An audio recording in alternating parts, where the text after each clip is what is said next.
La Russie et l'Iran se rapprochent davantage. Comme jamais dans le passé, ils passent à la vitesse supérieure. Et ceci intervient au moment où Donald Trump applique sa maximum pressure sur l'Iran.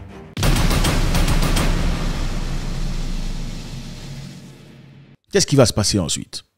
La Chambre basse du Parlement russe a voté mardi la ratification d'un traité visant à approfondir les liens politiques, militaires et économiques avec l'Iran alors que Moscou se rapproche avec son allié clé.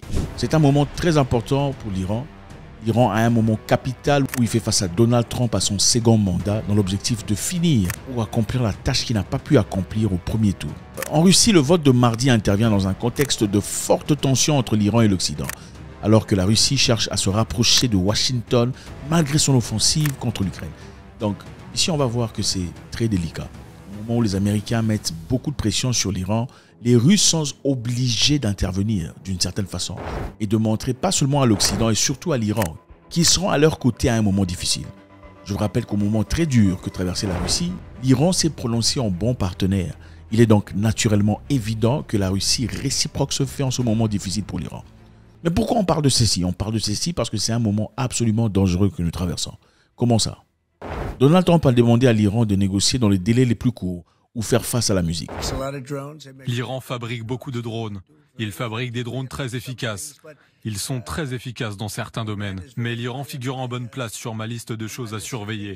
Et comme vous le savez probablement, j'ai envoyé une lettre tout récemment et j'ai dit « Vous allez devoir prendre une décision d'une manière ou d'une autre et nous allons devoir soit parler, soit régler le problème, où de très mauvaises choses vont arriver à l'Iran.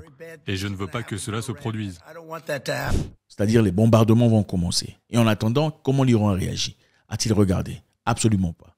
Les Iraniens ont déployé leur radar Qadir, un système de trahorisant à haute fréquence et capable de détecter les menaces au-delà de la ligne des visées. Les armes secrètes sont en train d'être sorties. Ce radar est doté d'une capacité incroyable. Vous savez, les Américains ont des avions fictifs, des avions qui peuvent aller dans votre territoire sans que vous les repériez à travers vos radars.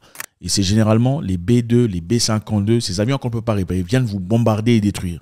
Et cela a permis aux États-Unis d'Amérique, à plusieurs reprises, d'opérer et de sortir du territoire hostile sans être atteint. Donc un avion américain peut facilement venir bombarder et partir.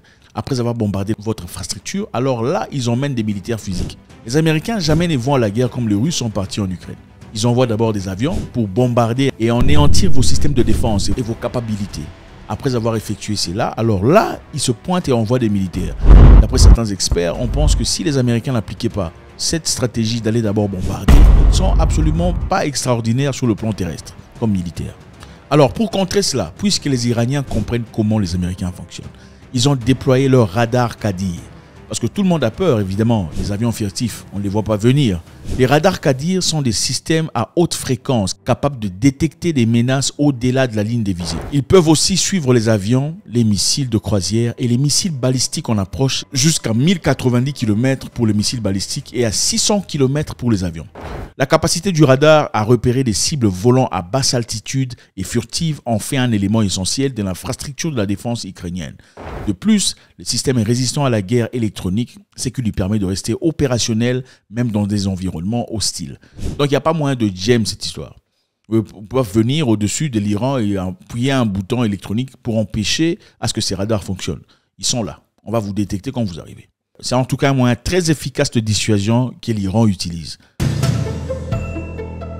Alors, dans le contexte d'une coopération militaire de plus en plus étroite dans les 3 dernières années, l'Iran a été accusé par Kiev et l'Occident de fournir des armes, notamment des drones à autodétonation Shahid à la Russie pour sa campagne contre l'Ukraine.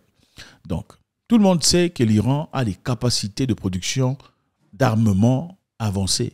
Même Donald Trump a récemment parlé des drones Shahid. Il a récemment parlé des drones Shahid dont il a beaucoup de respect. Les drones Shahid ont été produits par l'Iran. En d'autres termes, quand la Russie est partie en Ukraine, l'Iran a été là pour le soutenir, les yeux fermés. Il a envoyé des drones et de soutien. Seulement pas des militaires, mais a envoyé des drones pour aller effectuer des attaques en Ukraine. En ce moment-ci, où l'Iran se sent en danger, il serait naturellement très important que Vladimir Poutine réagisse d'une certaine façon. Alors Poutine, intelligemment, ne peut pas agir de fort, de peur de dérailler cette relation qu'il est en train de créer actuellement avec les États-Unis d'Amérique. On verra ça un peu plus tard. Alors, qu'est-ce qui a été dit dans ce traité entre la Russie et l'Iran? Dans le traité, les parties ont convenu de s'entraider pour contrer les menaces sécuritaires communes. Il ne s'agit pas ici d'un acte de défense mutuelle, comme celui signé entre la Russie et la Corée du Nord. La Russie et la Corée du Nord ont signé un pacte disant si jamais l'un de nous était attaqué, l'autre va réagir immédiatement, un peu comme l'OTAN. On ne va pas poser de questions, on entre en guerre. Le traité signé entre l'Iran et la Russie n'est pas égal à ça. Qu'est-ce que le traité veut dire dans ce cas? La signature du traité ne signifie pas l'établissement d'une alliance militaire entre l'Iran, ni une assistance militaire mutuelle, a déclaré le vice-ministre russe des Affaires étrangères, Andrei Rudenko. Alors qu'est-ce que le traité dit? Le traité stipule en revanche que si l'une des parties est victime d'une agression, l'autre ne fournira pas d'assistance à l'agresseur. Si l'une des parties est victime d'agression, l'autre ne fournira pas d'assistance. Ça ne veut pas dire si l'une des parties est attaquée, l'autre va aussi attaquer. Donc ce ne sont pas des traités égaux, en tout cas pas égaux au traité dont la Russie est entrée avec la Corée du Nord. Vous voyez où se trouve le danger.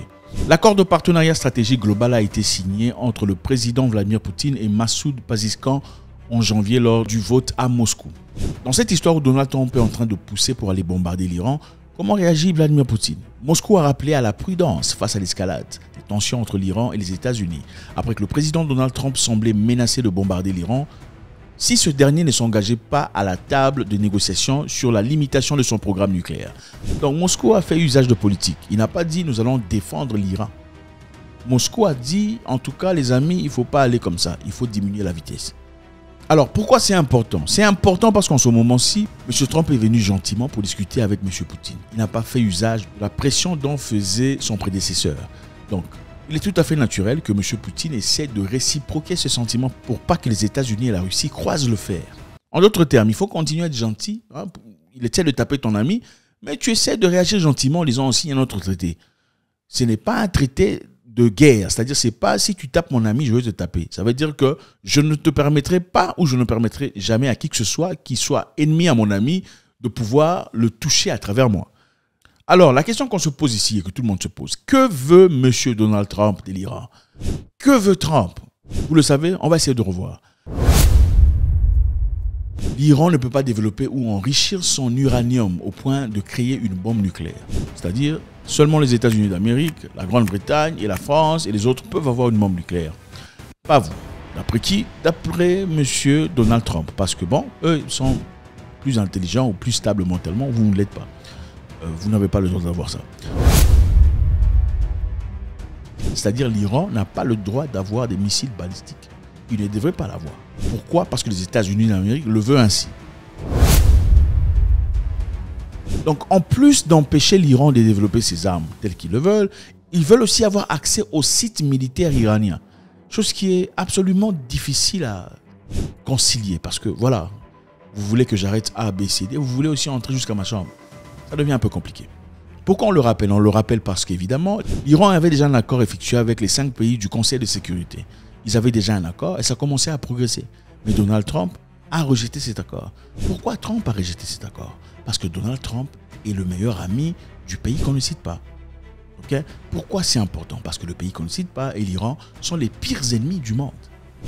Alors il est évident que quand Donald Trump arrive au pouvoir, qu'il fasse tout ce qu'il y a à son pouvoir évidemment pour pouvoir soutenir ses amis.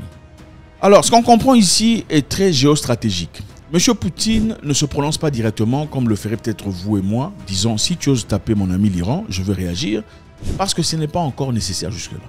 Pourquoi ce n'est pas nécessaire? Parce que Trump n'est pas hostile à Poutine directement. Il ne l'est pas.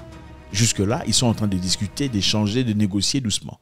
Regardez la façon dont Trump a traité Poutine par rapport à sa façon de traiter Zelensky. Absolument différent.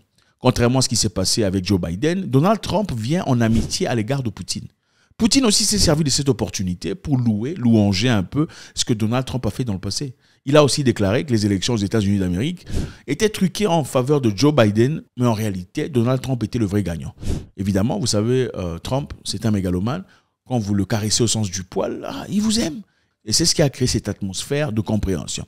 Alors, il serait très imprudent de la part de Vladimir Poutine de réagir avec brutalité en disant « si vous attaquez l'Iran, nous allons réagir ». Parce qu'ils n'en sont pas encore là. Deuxièmement, Vladimir Poutine n'a pas intérêt à le faire parce que l'Iran est d'abord ennemi direct du pays qu'on ne cite pas. Et en attendant, le pays qu'on ne cite pas et Vladimir Poutine n'ont pas de problème direct. C'est-à-dire, quand tous les pays européens et l'OTAN s'étaient levés contre Poutine, le pays qu'on ne cite pas ne s'est jamais levé contre Poutine directement.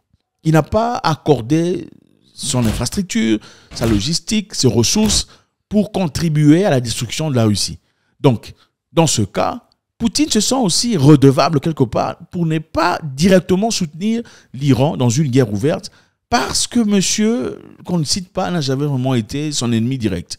À moins que ce monsieur fasse quelque chose, alors là, peut-être Poutine le ferait. Ceci certainement expliquerait la raison pour laquelle M. Vladimir Poutine, dans ce cas, ne s'engage pas directement à dire ou à faire peur à tout le monde en disant si vous osez attaquer l'Iran, nous allons aussi réagir de manière foudroyante et totale. Faites-moi savoir ce que vous en pensez, c'est toujours avec beaucoup de plaisir. God bless.